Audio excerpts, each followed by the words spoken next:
नमस्कार दोस्तों। आज का दैनिक जागरण का संपादकीय लिखेंगे जिसकी गति होगी लगभग 80 शब्द प्रति मिनट। डिक्टेशन स्टार्ट होगी 5 सेकंड बाद।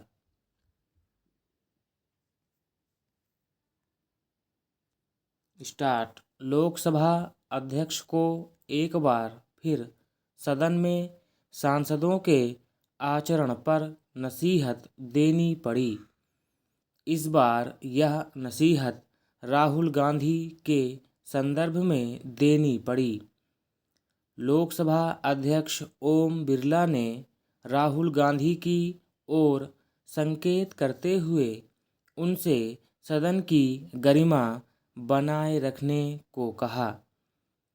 उनकी टिप्पणी से यह तो स्पष्ट नहीं हुआ कि वह उनकी किस गतिविधि को रेखांकित कर रहे थे, लेकिन उन्होंने जिस तरह यह कहा कि इस सदन में पिता पुत्री, माता पुत्री एवं पति पत्नी सदस्य रहे हैं और वह नेता विपक्ष से यह अपेक्षा करते हैं कि उनकी ओर से नियम 349 के अनुरूप आचरण किया जाए, उससे यही लगता है कि उन्हें उनका कोई कृत्य सदन की गरिमा के अनुकूल नहीं लगा।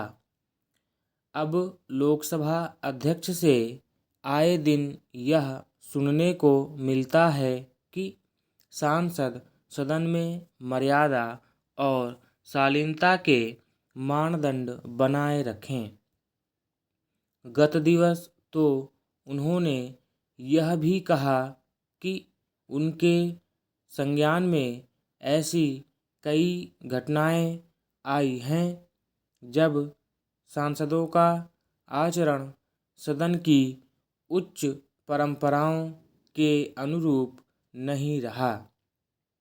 यह पहली बार नहीं है जब संसद में सांसदों के आचरण को लेकर सवाल उठे हों और इससे संबंधित नियम 349 का उल्लेख हुआ हो। अभी चंद दिन पहले जब द्रमुक सांसद लोकसभा में नारे लिखी टी-शर्ट पहनकर आए थे, तब भी इस नियम का हवाला देकर उनसे मर्यादा में रहने को कहा गया था।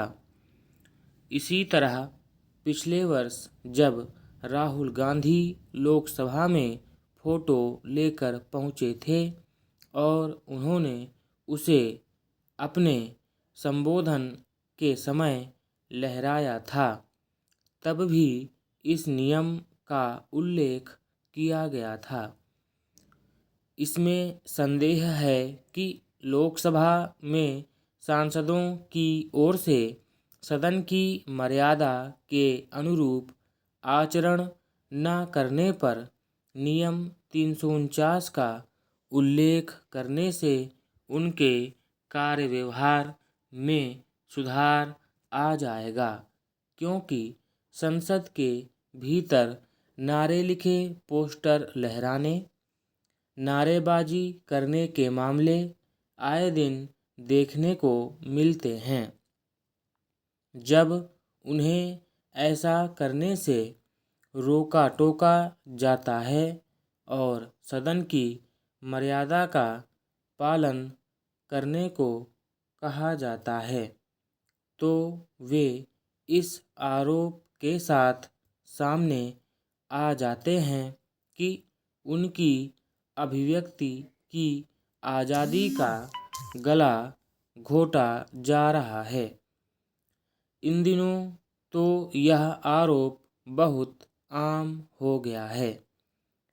ऐसा क्यों है, इस पर विचार होना चाहिए। गत दिवस लोकसभा अध्यक्ष की नसीहत के जवाब में राहुल गांधी ने उन पर यह आरोप लगाया कि उन्हें बोलने का अवसर नहीं दिया जा रहा। उन्होंने ऐसा इसलिए भी कहा क्योंकि लोकसभा अध्यक्ष की टिप्पणी से यह साफ नहीं हुआ कि वह उनके किस आचरण की ओर संकेत कर रहे थे। बेहतर हो कि सत्ता पक्ष और विपक्ष इस पर मंथन करें कि संसद को सही तरीके से कैसे चलाया जाए। यह तभी संभव है जब दोनों पक्ष एक दूसरे को समझेंगे। ध्यान रहे कि ताली एक हाथ से नहीं बजती। स्टॉप।